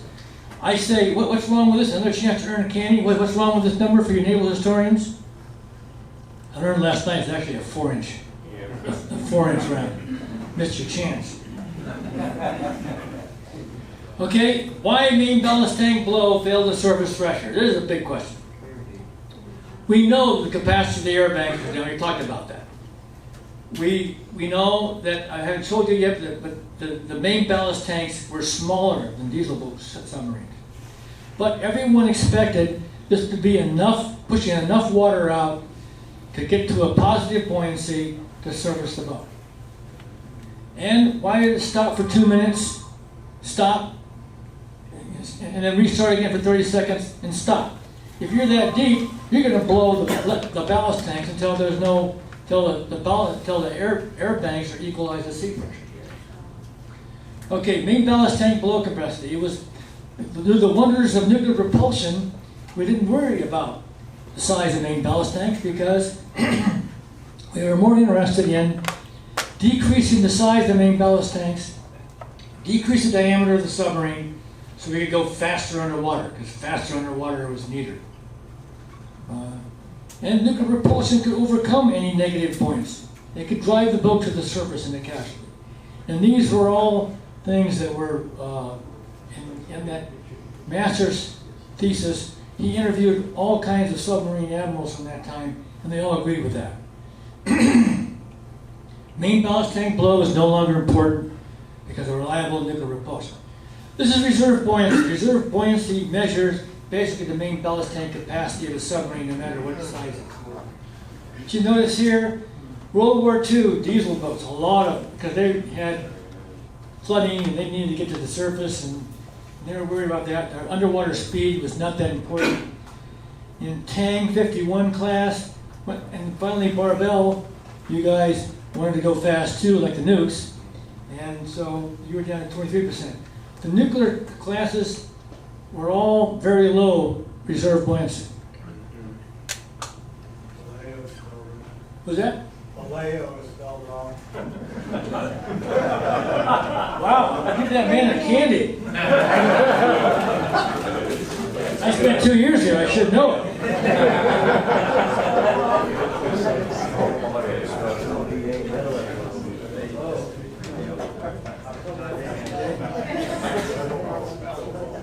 Okay, air bank capacity. Okay, the question was asked earlier about they recognized, designers recognized that Thresher was going to go to a very deep depth. They wanted 4,500 pound air banks to increase capacity. They didn't reach the mark, not to the expectations of most submariners. But they wanted to keep the 3,000 pound air systems because they've been building 3,000 pound air system for probably 2 decades. And they didn't want to re-engineer all of that, and the shipyard was used to building it. So it was expedient to hook a 4,500 pound air bank to a 3,000 pound air system by putting in 2 large reducers. They reduced it down to 3,000 pounds. And we talked about earlier, there was no urgency to fix this, like there was no urgency to get a device to rescue the crew from deeper than 850 feet. We were all making progress, we were all interested in countering the Soviets. Okay, the Naval Court of Inquiry looked around and said, well, what happened? Why don't we go test this? And they found Tenosa. Tenosa was getting ready for sea trials. Okay, she was sister ship of Thresher. And so all of her systems were really ready. They were just kind of grooming them. Captain Zach Pate, he was a lieutenant then, was damage control assistant, A division officer, been that, done that, fun job, take care of sanitary tanks too. He was in charge, since the system had been turned over from the shipyard to the ship's force, he ran this test with the crew, with shipyard engineers observing. There had been no tests of 594 class over the fear that they were going to rupture the ballast tanks because of this 4,500 pound air rushing in through the 3,000 pound system. So they didn't test it. They didn't test them at depth either. They only did short blows from shallow. That was the normal procedure. Again, it made A Division happy because they didn't have to work on their high pressure air compressors. Okay, this is what the Navy Court of Inquiry says the test results was. I'll read this to you because this is important. Strainers and the reducers of Tenosa were blocked and ruptured by the formation of ice in about 30 seconds. Next, we're going to describe what Zach Pate wrote. He wrote this on the 50th anniversary of the loss of Thresher. He sent it to the Submarine Museum in Connecticut, and with a number of admirals and captains that served with him who said, yeah, this is what really happened, and it was published in the Navy Submarine Review. So it was peer-reviewed and checked, and it was confirmed. Okay. Main ballast tank test was done at 500-pound air banks to make sure they didn't rupture the main ballast tank. That's kind of silly anyway, from just a point of view from anybody in the room that looks at that. Then 1,000 pounds, and finally 500 pounds. The airflow stopped and started every few seconds due to ice block. They figured the ice formed and then broke. Ice formed and broke, so it stopped and started. After 6 minutes, Zach Pate just said, this is ridiculous, we're not going to continue this anymore. It was supposed to drop 4,000 pounds in 2 minutes, and it only dropped 400 pounds in 2 minutes. Something was really wrong. That was 1/10 of the ballasting capacity that they expected it to have. Well, the reducers were covered in ice, and there's a lot of ice on the inlet to the reducer, which is kind of strange. Now, you expect the reducers to be ice because expanding air makes it cold. That's how your air conditioning works in your car and your home. You expand the freon gas, it absorbs heat, and makes it cold. But reducers, they're designed for that. They're designed for high capacity. They're big things, big things, and they're designed to have ice on them, but not the inlet piping. So when they take them apart, they find strainers and orifice plates. And the engineers, shipyard engineers, who were in charge of the system didn't know it was there. The people in the ship did not know it was there.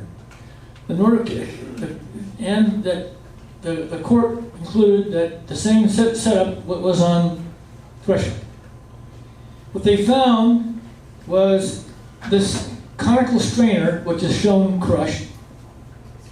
It's got some heavier mesh in it. It normally sits up in kind of a dimple, and it goes over this orifice plate. This orifice plate is designed to protect these reducers because the shipyards weren't particularly clean in their systems back then, full of all kind of particulate matter that were getting into the reducers and causing them to fail.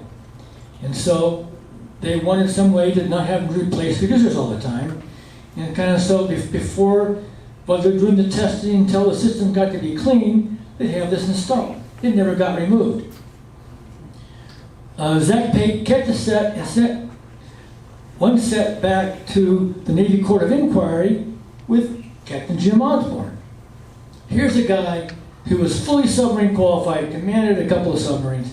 He knew what this kind of 32nd, from a 2-inch pipe to a 32nd pipe with a fine mesh strainer crushed into it would do to your main ballast tank blow. It would make it just a dribble.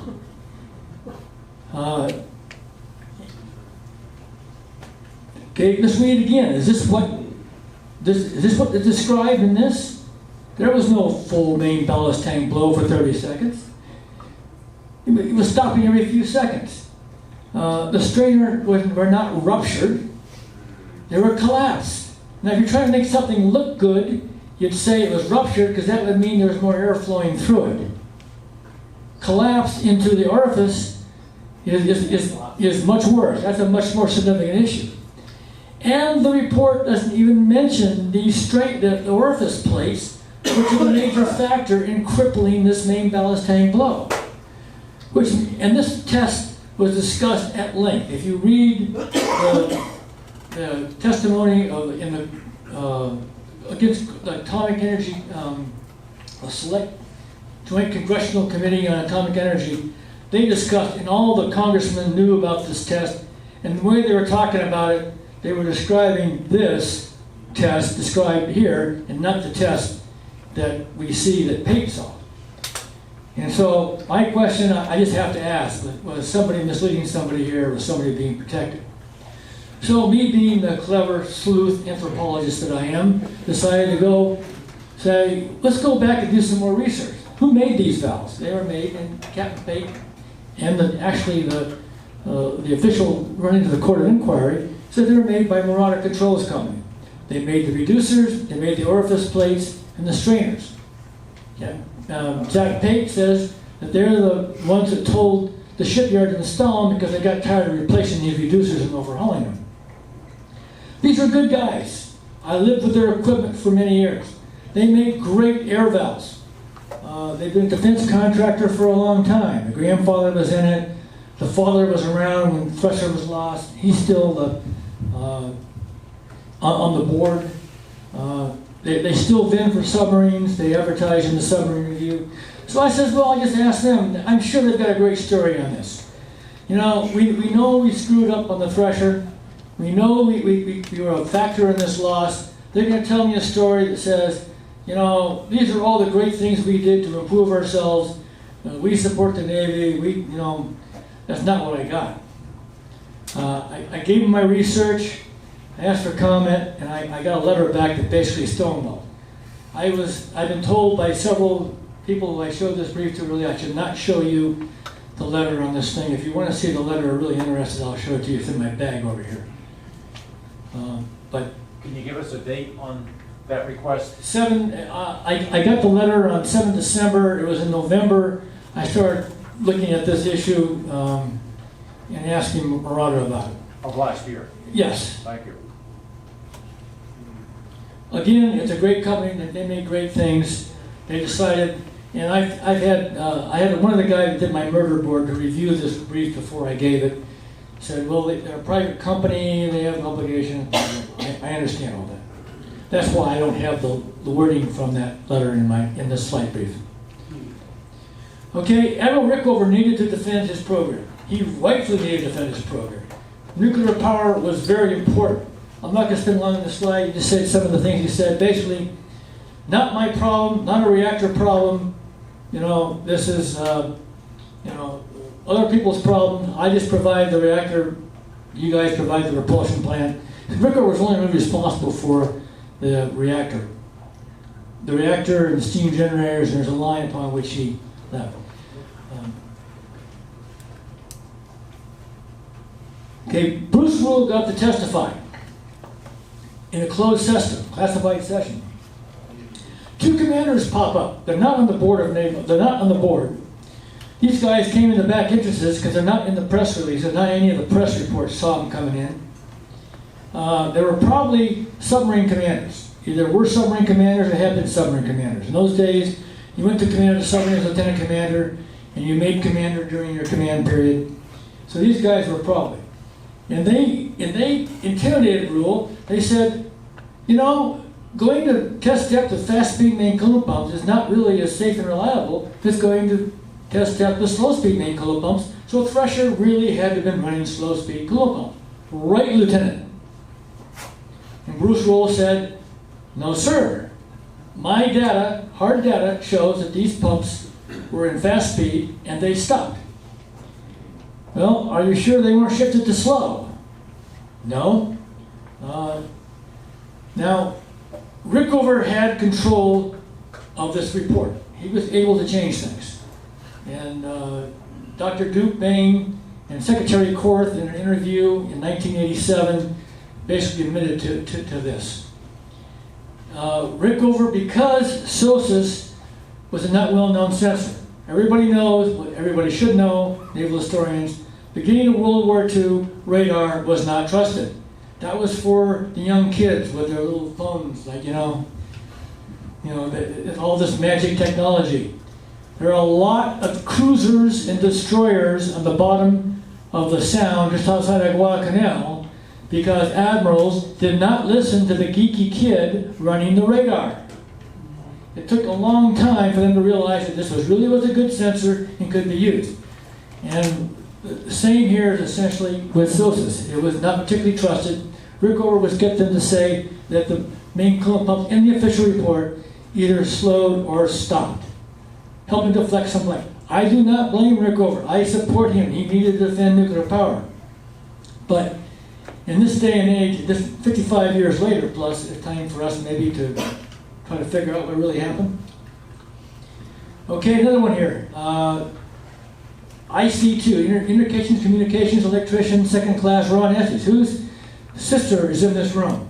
Jerry? Yeah, there you raise your hand, Jerry. His sister is in the room. He couldn't be here today. I invited him. Very good witness. He's a notable guy. Went to civilian, shifted rate. He left the Navy as an electronics technician, first class. went to the nuclear power industry, has a great record there. He's been invited back to speak to the SubSafe committee on the annual events. He was on Thresher for 14 months. Transferred before sea trials. Jerry tells me he was the last guy to transfer off before sea trials, and Thresher was lost. He recalls in an interview with me that it was the first commanding officer, Admiral Dean Axine's policy to run fast-speed main coolant pumps going to deep depth. Now, we just had naval reactors tell us that that's a bad idea. So it was Dean Axine's policy to run them fast because he wanted the ability to get flank speed power, maximum power, 100% power out of the reactor immediately to the shaft by running the fast-speed main coolant pumps and fast-speed. Main coolant pumps and fast-speed. My opinion is that Rickover probably knew of that policy too, just like he knew about violation of his procedure on keeping the main steam stops open on the George Washington. If this is true, and I can either confirm or not, I asked the people who I knew who served on Thresher at the time, they didn't remember. They could not confirm or deny it. I try to do that with all things. As a good anthropologist, you always look for someone to confirm or deny. It'd be very reasonable if this was true, the new commanding officer and executive officer would keep with the same policy that the ship was used to. And besides, these guys were not the very, very successful guys. And they didn't have any experience in this class of submarine. The Navy reacted immediately to this loss. Suddenly, lots of money became available to fix the things that everybody knew. Congress was very upset at Rickover for not fixing the quality control problems in the yard. Okay, immediately all submarines test depth was cut in half. Maximum operating depth was cut to, was established as 1/2 test depth until the submarine had been submarine certified. And this would take years. The submarine safety program reviewed all the critical systems, hydraulic, high pressure air, seawater systems, looked at the control surfaces. We talked about the valves that control the stern plates. The length of the deep dive was immediately extended, and the blows alongside the pier were done, and you tested the main ballast tank blow at test depth. Strict quality control procedures put up. Anything that went into that system had to be the right material. All non-destructive testing was completed. For the manufacturer, repair, testing, parts, made a lot more money for the contractors, but it was all a good thing. If SubSafe had been instigated, the SubSafe would have looked at the requirement to install the strainers and orifice plates. If they deemed it was needed, it would have gone into the procedure, they would have put a tab plate in, and they would have come out, would have been on the checklist to come out before the system was turned over to ship's force. They redesigned some critical systems. They added some new systems. An emergency main ballast tank blow, 4,500 pound air, coming directly out of the air banks, going directly into the ballast tanks. But even then, those of us who've done the emergency tank blow from test depth, you sit there, the blow starts, you kind of go, You're still not blowing all that water out. You're only blowing a part of it out. And then you start to go up, and then that bubble expands. Then you go up really fast, and everybody's seen the picture of the submarine jumping into the water. That was my classmate, Naval Academy classmate. He got in trouble for that. But he's the hero because now there's a whole monument to that, the Naval Academy. And a separate hydraulic system for hull valves. It's each little system that has its own hydraulic accumulator, so if you lose power, you can shut and close, and you look at all the indications, all good things. They formed a deep submergence system review group. Location, identification, and recovery of large objects on the bottom. And that could mean Soviet missiles. I didn't say that. But of course we all know that. And tapping into Soviet underwater telephone lines in the Sea of Kursk. Actually, they used a submarine for that. They didn't use DSR. They didn't use DSRV. So the deep submergent rescue vehicle came out. It took until 1970 to produce it.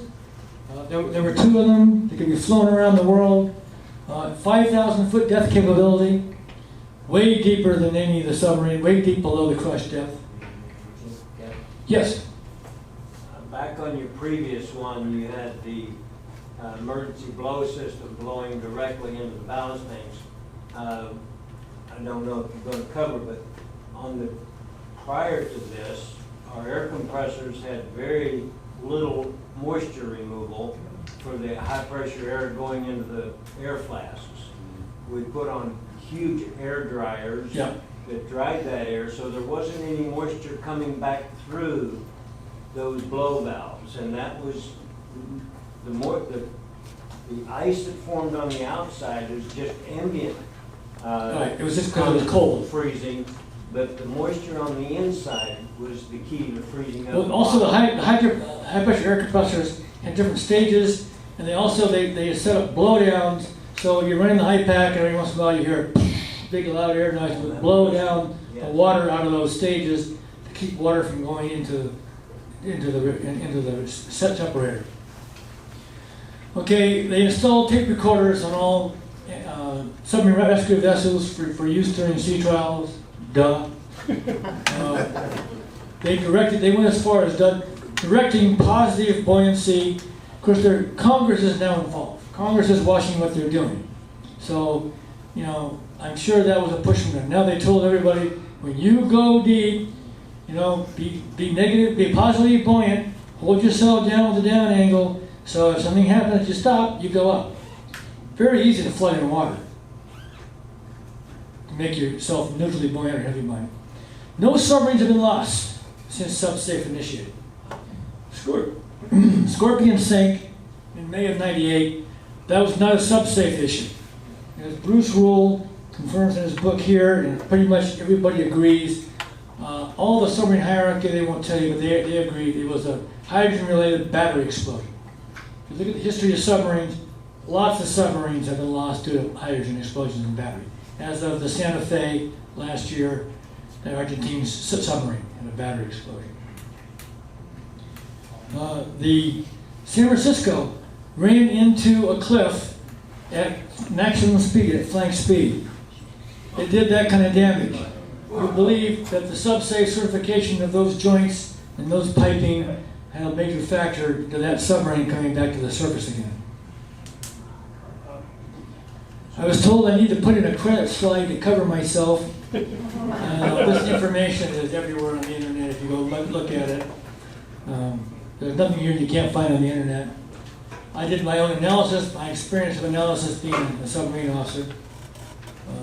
And these are pictures of 128 of the 129 lives that were lost on Thresher, including the 17 civilians, either tech reps or shipyard workers. And this is my last slide, submarine memorial, and actually I've got a gentleman over here who has, if you want to write a letter to endorse trying to get a submarine memorial at Arlington National Cemetery for the Thresher, this is what it's going to look like. That was bad. It's going to be put in one of the other memorials that are in Arlington. Subject to your question, that's my brief. Is there a memorial down at Liberty Station? I do not know. No. They're not the memorial. I think it's just World War II. It's just these 52 boats from World War II. Hang on to your questions till I get to you, please. I'm gonna hit you with this. Trust me, I I'm supposed to repeat it, but I'm not doing that. So, Madam Director, I'm sure will have me scrubbing something really dirty when I come volunteer next time. Did they ever bring the Thresher up? Ever found it? Or Yeah, they found the hull. They took pictures of it. They brought up some O-ring packages. One of the first things they found, they brought some O-ring packages, and they had checked to see if these were the kind of things that were carried on Thresher, and they were. They brought up some pipes. It's pretty hard to bring up anything heavy, especially back in those days, because you're using Trieste, and Trieste buoyancy was gasoline. So you don't recover the. Besides, they're imploded and they're shattered around, and you can bring up bits and pieces. Hi, we came late. We thought it started at 1. But so what I want to know, was there any kind of nuclear a fear of contamination, or was there? Yes, there was. Yes, they were taking tests And I did this kind of, answer this kind of question back in 91, 94 as a Navy captain. Yes, there was concern. They took buckets of water, they sampled them for radioactivity. Everything that came up from the bottom was checked for radioactivity. We revisit going to both Thresher and Scorpion every so many years, and we take bottom samples around it, and we take sea life, and we test it. The only thing that they have found, and it's in what they call the blue and gold books you can get from naval reactors if you ask for them, that shows there's very small quantities of corrosion products, cobalt-60, they find. No fission products. One of my jobs in the Pentagon was declassifying the fact that Scorpion had 2 nuclear weapons on board, 2 nuclear-armed torpedoes, and there's been no plutonium found outside of Scorpion. So there's no fission products from the core. The reactor cores are all sealed and still sealed, and they expect they will be for a very long time. Yes. Oh, back to you again. First, and we'll go to you. I'm gonna hit you with this. Where is it? Over here. Well, let's go over here. Okay, over here. Okay, let's go back. Okay. If the orifice restrictors had not been in the main ballast tank valves, would the Thresher still have sunk? That's a good question. They certainly would have a much better chance because they would have gotten the full main ballast tank blown. There are many, many more tons of water would have been expelled. I've not seen those figures. Why, you seen the figures?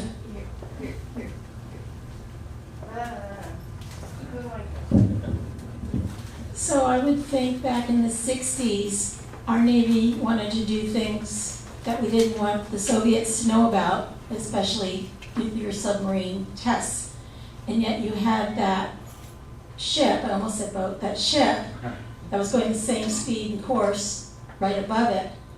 And that seems to be that would be visible evidence that there's a test going on, and the Soviets then would know. And I didn't think we wanted them to know we're testing. Well, so sure. There's no very hard to keep secret. You're sending a boat on sea trials. I mean, the papers are covering things. The Navy really want people to know that there are submarines coming out.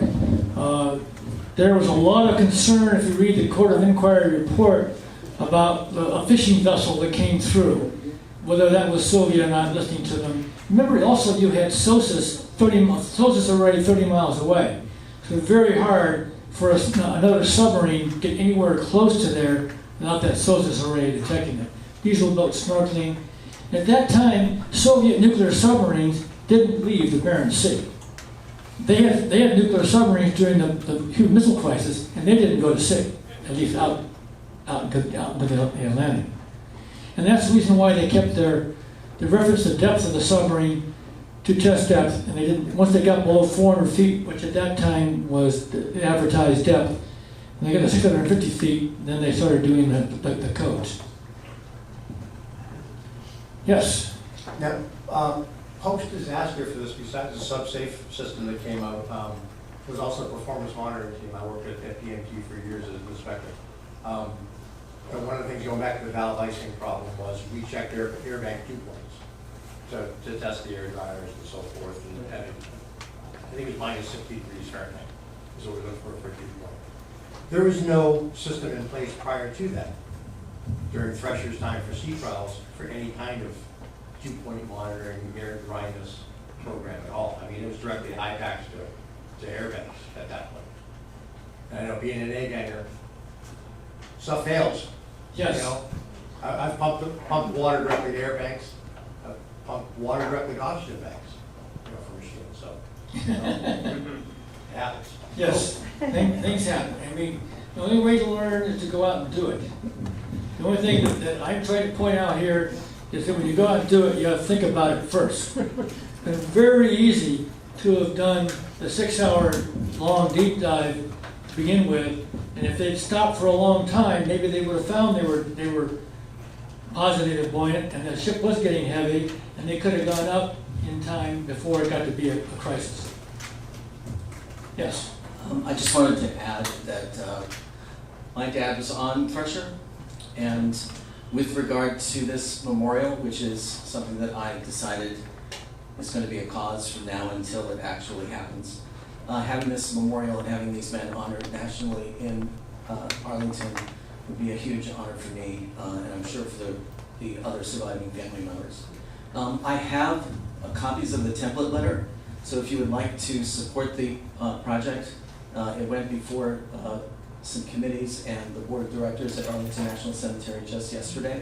You can sign those and I'll forward them on, which will go with the proposal through its last bits of approval. I mailed mine about a year ago. He lost, Master Chief.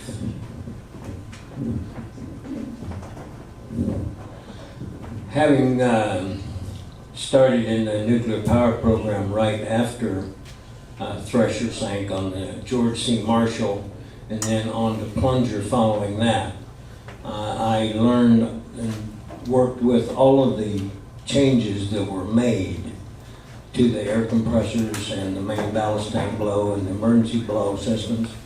And it was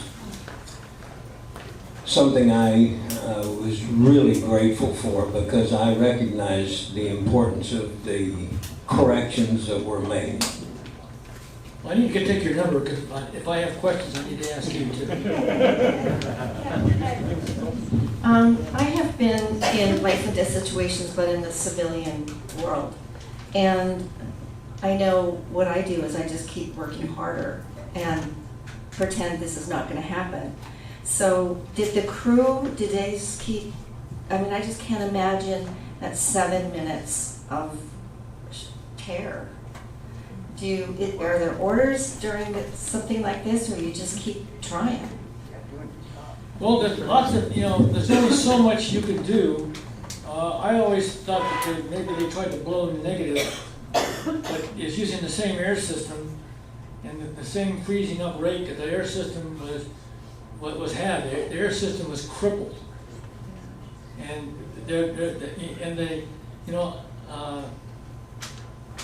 you can't get propulsion back. There's not enough time to get propulsion back, but they lost propulsion. I try to cover these kind of things. Remember, I've been told that this was a green crew. They didn't have enough experience. They weren't properly trained. They didn't have the training that we have now. They were overcome by multiple casualties, and I've already pointed out there are multiple things going on.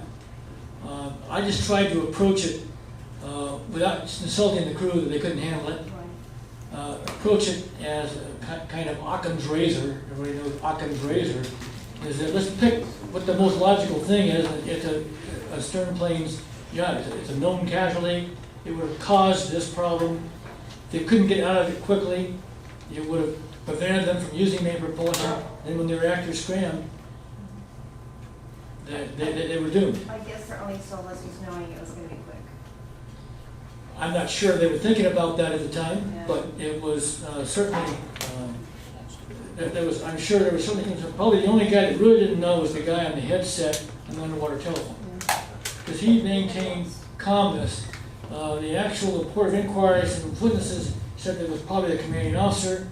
I can't see the commanding officer talking on the underwater telephone at that time. He's got a lot of things to do, a lot of questions to ask his chiefs and officers about why can't we do this. I would have expected there's ice on the reducers. A gangers, what are you going to do? Go beat on it, right? What are A gangers really good at? Take a big crescent hammer, 2-foot long crescent hammer, and go beat on it. Get rid of that ice. But that's on the outside, not the inside. I know, but you're gonna do something, and that's what the captain is thinking about at that time. Is they're all running around, chiefs are running around. How do we fix this? What can we do? Because you can't just sit there and watch the depth gauge roll. And the planes are going to do that. They have to do that because they're sitting there in the seats. Okay, we need a microphone over here. Jim, how sure were they that reducing valve had the orifice constrainer in it? Did they bring it up? No, they did not. But the court of inquiry went and confirmed that Thresher had the same setup. And they're very funny how they did that. They just say yes. It was the same installation on Thresher. How else could you explain? Because you know those reducing valves were designed for, for heavy use. You know they were designed to be iced. Those of us that have dealt with them, you see reducing valves with ice on them when they're under heavy load. It's just standard. They're designed that way. So that had to have been a threat at the orifice plate in order to have that happen. Now the timing is different. It wasn't every couple of seconds. It blew for a minute and a half, stopped for 2 minutes. Different back pressure. I don't know. It had gone to test step, you saying 40 times, at least 40 times. What was different about this trial than the other 40 times? Was it just the race to get it done? It had been, other times, it had been the test step. After you do major hull work, you take a very slow approach to going to test step. It had that new construction, it had that very slow going down to test step. After that, there was no major hull work, not until it got back into that post-shipyard availability period. So, on my submarine, I'm sure those out there have seen it, when you've been operating for a while, you've been to test step, for the captain to walk in control and say, torpedo in the water, head flank, make it depth 1,300 feet, you do it. No rig for deep submergence, you just do it because you have to be prepared to do that. And you got to be able to practice that. And you have to be confident in your system. Now when you pull out all the hull valves and weld it on the hull, and you've done all this piping work, you do that very slowly. Very slowly with positive. I did it about 10 knots when I went that deep. My research said they were probably around 8 knots, a little slow for me. Was the length of time that it was in the yard? It was in the yard from late July 1962 until sea trials on 9 April 63. Do you think that was a factor, the fact that it hadn't been in that long before? Well, yeah, I mean, it's a lot of the factors involved. Diesel built submarine overhauls are about 3 months. Three. What I did was 10 months. Well, that's kind of like a subsafe overhaul to me. But a regular go fix the submarine overhaul. 3 month RAV. It's 3 months. Yeah, three months. And the Navy was kind of shocked when this submarine was scheduled. It was scheduled for like 6 months, and it was increased 3 more months because that's a long time. But a submarine overhaul is a couple of years now. It can be 3 years because of the complexity of it. You got to do it right. You can't hurry it. And there's all those factors. Was the shipyard hurrying this overhaul get out? They also they were building the Abraham Lincoln, I think, too, at the same time.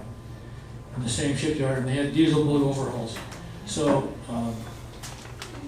that's not really a long time for that much work they did.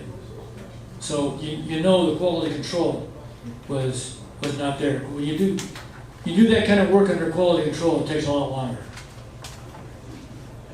Used to say when I was in overhaul, when the weight of the paperwork equals the weight of the submarine, you're finished the overhaul. Captain Bryant recently hosted some Chilean submariners at his home. They were here in some joint exercises, and the ship they're on was only like 45 minutes, a small ship, but they explained that the aft portion was made in Spain and the forward section was made in France, and somehow they brought it together and it matched up. I just can't believe that. Anybody else? You showed a picture of the San Francisco where she hit at flank speed. You didn't go into how they fixed that. Yeah, they cut off the whole bow compartment and replaced it with, who was it? The Honolulu. Oh, Honolulu, yeah. So then they called it the San Honolulu. San Francisco was a good boat. I knew some of the officers on it before it went on its last trip to China. They were a very fun group. Anybody else here? I'll be up here